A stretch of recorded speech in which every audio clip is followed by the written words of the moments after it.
Это Джеффри Эпштейн, миллиардер, друг президентов и звезд Голливуда, владелец частного острова и самолета. Не жизнь, а мечта, полная богатства и власти. Но весь мир узнал его имя не благодаря достижениям, а благодаря его преступлениям, в которых, по некоторым документам, замешаны даже самые богатые и самые влиятельные люди этого мира. По статистике, каждый пятый ребенок в мире сталкивается с неподобающим поведением взрослых. В вашем окружении почти наверняка есть жертвы.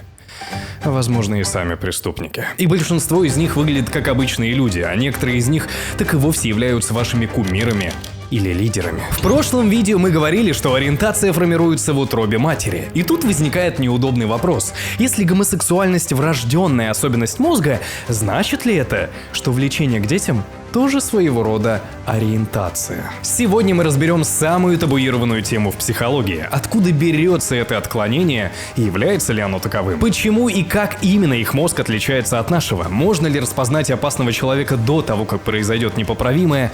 И главное, можно ли это вылечить? Представьте, что у человека в голове есть переключатель сексуального интереса. У большинства он настроен на взрослых, или людей своего возраста. Этот переключатель, как правило, взрослеет вместе с нами. Но есть те, у кого этот переключатель застревает в самом начале. Почему? У этого есть смежные понятия. Гебефилия – влечение к детям в начале полового созревания, и эфобифилия – к подросткам, чье половое созревание почти завершилось. Современная психиатрия отделяет эти два определения от стандартного недуга, а эфобифилию вообще не считают официальным диагнозом, потому что речь уже идет о почти взрослом человеке. Но к чему вообще такие нюансы? Потому что не любая тяга к помоложе – это сразу диагноз, и даже диагноз не всегда становится причиной преступления. Как и наоборот, многие осужденные за растление не имеют никаких патологий. Ведь чаще всего это про характер и слабости, про страх равных отношений, про потребность доминировать, про желание чувствовать себя сильнее, про неуверенность в себе. А люди моложе тебя – самая легкая жертва. То есть, когда вы видите человека, который принципиально ищет себе намного моложе, дело обычно не в поиске юной красоты или какой-то патологии. Часто это про его внутреннюю неуверенность и попытку компенсировать ее за счет контроля и авторитета над партнером. И чем эта неуверенность больше, тем сильнее ее компенсация. Но настоящая патология – это совсем другое. Это не про кризис среднего возраста, самоутверждение и странные вкусы, а про влечение к тем, кто в принципе не понимает, что происходит, не может дать согласия и всегда оказывается в роли жертвы. Если говорить языком психиатрии, то педофильное влечение – это устойчивый сексуальный интерес к детям, у которых еще даже не началось половое созревание. Не подросткам, а именно к допубертатным детям. И это важно не только для терминов. Это про то, как настроен сам мозг. В норме он автоматически отмечает: вот это потенциальный партнер, а это ребенок, которого нужно защищать. У здоровых людей этот фильтр четко разделяет эти категории. Но у людей с педофильным влечением граница смещена. Детский облик не проходит этот фильтр и по ошибке попадает в разряд сексуально значимых сигналов. И судя по исследованиям, это начинается гораздо раньше, чем человек вообще понимает, что такое секс. В нейробиологических работах видно несколько повторяющихся деталей. В среднем у таких людей ниже показатели интеллекта по результатам теста на IQ, и зачастую чем глупее педофил, тем моложе его жертва. У них чаще встречаются мелкие врожденные особенности и отклонения в развитии, а на МРТ находят критичные отличия. У них уменьшен объем серого вещества в орбитофронтальной коре, области, который отвечает за самоконтроль, а также нарушены связи мозга, связанные с сексуальным возбуждением. Но откуда такие сбои в голове вообще берутся? Одной простой причины нет. Но если собрать данные, вырисовывается набор факторов риска: осложнение беременности, недоношенность, кислородное голодание при родах, тяжелые инфекции и даже травмы головы, из-за чего иногда система ломается уже во взрослом возрасте. Самый известный случай описали в 2003 году. 40-летний учитель и счастливый муж внезапно начал интересоваться запрещенным контентом. Когда его направили на МРТ, нашли опухоль в той самой орбифронтальной коре, что и отвечает за контроль. Опухоль удалили, и девиантное поведение исчезло. Но через год опухоль вернулась, а вместе с ним и симптомы. То же самое может произойти от инсультов, болезни Паркинсона, деменции и прочих заболеваниях, что разрушают мозг. Хоть такие примеры единичные, но они показывают одну важную вещь: педофилия – это поломка в мозге. Но биология — это только половина истории. Во многих уголовных делах и исследованиях всплывают знакомые паттерны. Эмоционально холодные родители, насилие в семье, отсутствие нормальных близких отношений и даже хроническое одиночество. Даже существует устойчивый миф: кто пережил насилие в детстве, сам станет насильником. Но это не совсем так. Большинство людей с травматичным детством не становятся педофилами и маньяками по стандарту. Просто если уже есть биологические нарушения, внешняя среда просто станет финальным катализатором. Один из самых жутких примеров — история Анатолия Сливко. Он руководил туристическим клубом, в котором устраивал детям увлекательные походы на природе. Десятки родителей доверяли ему своих детей, видя в нем заботливого и хорошего педагога. Однако история с виду обыкновенного вожатого закончилась его смертной казнью в 1989 году за убийство 7 невинных детей. Годами он отбирал мальчиков, которые ему больше всего нравились. Избранным предлагал поучаствовать в индивидуальных испытаниях, в которых доводил их до потери сознания, а затем реализовывал свои фантазии, которые фиксировал на фото и пленку, храня это как трофеи, а некоторых просто убивал. Его запомнили как вожатый потрошитель, как одного из самых известных серийных убийц в истории СССР. Он родился в 1938 году, однако при родах был придушен пуповиной, получив поражение мозга. Детство пришлось на военное время, сталкиваясь с насилием и казнями на его глазах. А в 1961 году стал свидетелем ДТП, когда пьяный мотоциклист сбил колонну пионеров, убив одного мальчика у него на глазах. Анатолий рассказывал, что именно эта сцена неожиданно вызвала у него сильное сексуальное возбуждение и привязала его сексуальность к образу умирающего мальчика в пионерской форме. Своих жертв он отбирал по тому же принципу. Он искал детей, похожих на того погибшего мальчика. Это называют импринтированием, когда мозг как будто отпечатывает в памяти очень сильную ситуацию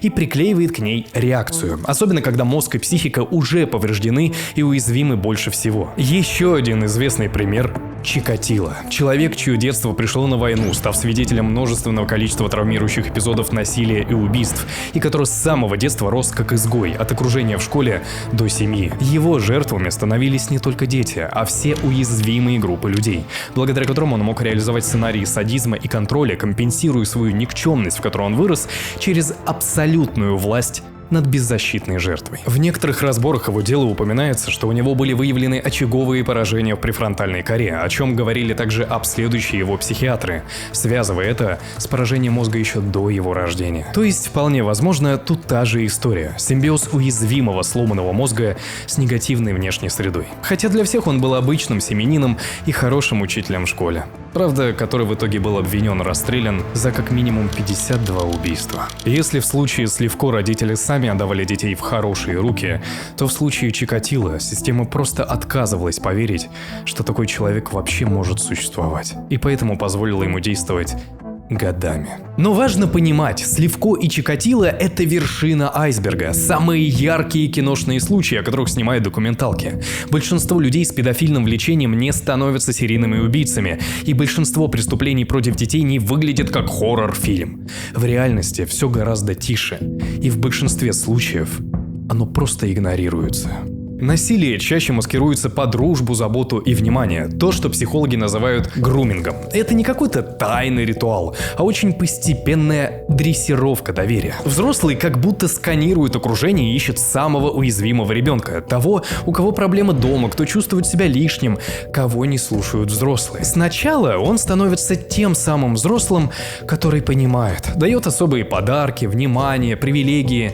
И со временем границы двигаются миллиметр за миллиметром. От невинных разговоров до действий, которые ребенок еще даже не умеет назвать. И если раньше нужны были кружки, лагеря и школы, то сейчас все гораздо проще и опаснее благодаря интернету. В играх, чатах, социальных сетях все по знакомой схеме. Сначала внимание и понимание, а потом переход к действиям. И здесь важно сломать один стереотип. Когда мы слышим слово «педофил», в голове автоматически рисуется мужчина.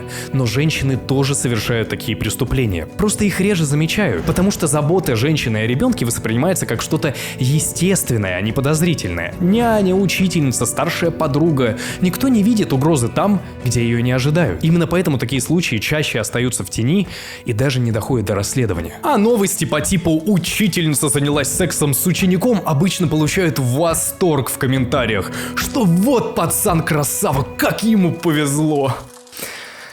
Поэтому обществу нужно помнить о нормах, родителям быть особенно внимательными за тем, кем ребенок окружен как в жизни, так и в сети. И кем он окружен дома? Любящими родителями или строгими надзирателями?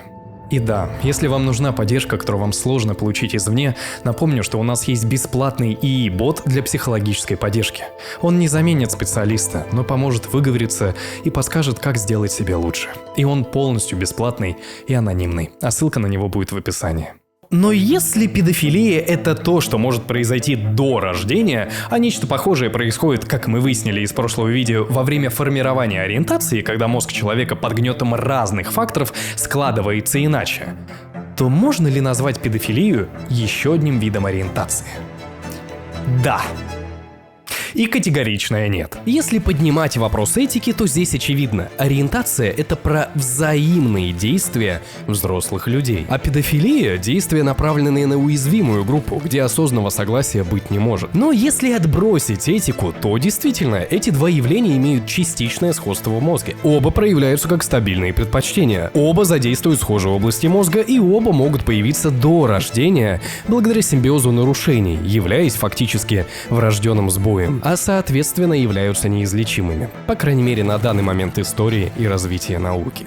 Но как ни крути, это явления разные. Ориентация зависит в основном от гипоталамуса, а педофилия — от фронтально-темпоральных зон, часто вкупе с нарушениями или дефицитами развития в иных областях мозга. И педофилия, в отличие от ориентации, может быть приобретенной вследствие травмы или заболевания, и в таких случаях даже может быть обратима. То есть, если проще, ориентация — это иное устройство мозга, а педофилия — это недостаточное его развитие, или просто поврежденный мозг со сломанным или полностью отсутствующим фильтром в силу в том числе большей уязвимостью перед травмирующими событиями. Поэтому педофилию обычно ставят в ряд не с ориентациями, а с другими видами парафилий, например, зоофилией, потому что в некотором смысле это одно и то же. В начале видео мы уже говорили про внутренний фильтр, который отмечает, кто наш потенциальный партнер. У здорового мозга этот фильтр работает по нескольким параметрам сразу. Возраст, вид, состояние человека. В норме через этот фильтр проходят только взрослые люди нашего вида. При педофилии ломается прежде всего фильтр возраста. Детский облик по ошибке попадает в ту же корзину, где у остальных лежат взрослые. А при зоофилии ломается фильтр вида. Мозг по какой-то причине начинает считывать животное как сексуально значимый стимул. Хоть снаружи все эти истории выглядят по-разному, но на уровне принципа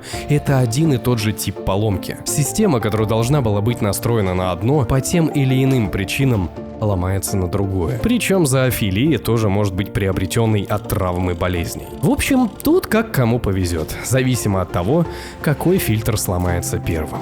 Поэтому, как ни странно, вывод здесь одновременно очень простой и очевидный, и очень неприятный. Да, педофилия и другие парафилии — это не просто грязные фантазии, а реальные поломки психики и мозга, часто заложенные еще до рождения и усиленные внешней средой. Да, человек не выбирает, какой фильтр ему достанется, и это по-своему вызывает сострадание, особенно к тем, кто никогда не совершит преступления. Но все-таки важно помнить, что каждый из нас в полном ответе за свои действия. И в тот момент, когда внутренний дефект превращается в реальное действие по отношению к ребенку, это уже не про биологию, а про преступление. Педофилия про уязвимых, которые не понимают, что происходит, и не могут сказать «нет». Здесь нет серых зон. Сколько бы ни было разговоров про мозг, гормоны и травмы детства, любой переход от фантазии к действию по отношению к ребенку — это всегда злоупотребление и всегда разрушение чужой жизни. И наша задача как общество здесь довольно приземленная. Не романтизировать богатых маньяков и странных гениев, не закрывать глаза на странное поведение уважаемых людей, прикрываясь их статусом и авторитетом, и не делать вид, что такого у нас быть не может. И главное, не учить детей только тому, что взрослых нужно слушать и уважать, а говорить с ними о том, что у них есть право на свои границы, право быть на равных. Ребенок должен слышать от семьи не только про послушание, но и про то, что родители его всегда выслушают и никогда не осудят, что он в безопасной среде, а не в уязвимой. И надеюсь, что это видео было не только интересным, но и в некотором смысле полезным. Берегите себя и своих близких, особенно тех, кто пока не может защитить себя сам. С вами был Альберт, подписывайтесь на канал. Всего хорошего.